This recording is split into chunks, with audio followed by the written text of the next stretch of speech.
MAC HVAC Service and Repair offers professional residential air duct cleaning in Pottstown, Pennsylvania, helping homeowners maintain a cleaner and healthier indoor environment. Over time, dust, dirt, pet dander, and allergens can accumulate inside your ductwork, reducing airflow and affecting air quality. Our trained technicians use advanced equipment to thoroughly clean your air ducts, removing buildup and improving HVAC system efficiency. Regular duct cleaning can help reduce odors, minimize allergens, and promote more consistent comfort throughout your home. Trust MAC HVAC Service and Repair for dependable residential air duct cleaning in Pottstown, Pennsylvania, and breathe easier year-round. Contact MAC HVAC Service and Repair to learn more about our services. Are you looking for the residential air duct cleaning near me? You can stop looking. You found MAC HVAC Service and Repair. Can dirty air ducts affect HVAC performance? Yes, dirty air ducts can negatively affect HVAC performance.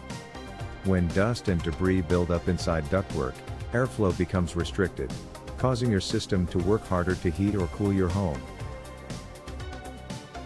How often should I get residential air duct cleaning?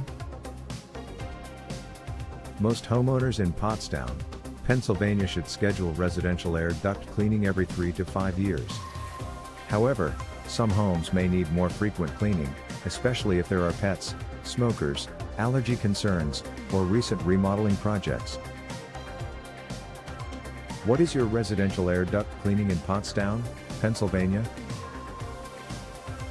Our local residential air duct cleaning has served Pottstown, Earlville, Weavertown, Amityville, Douglasville, Unionville, Stowe, Bucktown, Pewtown, Ludwig's Corner, Gilbertsville, New Hanover, Fagliesville, Limerick, Linfield, Kenilworth, Parker Ford, Spring City, Royersford, Graterford, Pennsylvania. Where is the MAC HVAC Service and Repair office located? We are located at 927 East High Street, Pottstown, Pennsylvania 19464. Our phone number is 610-672-3052. Visit our website, https://pjmashvats.com/air duct cleaning service Pottstown.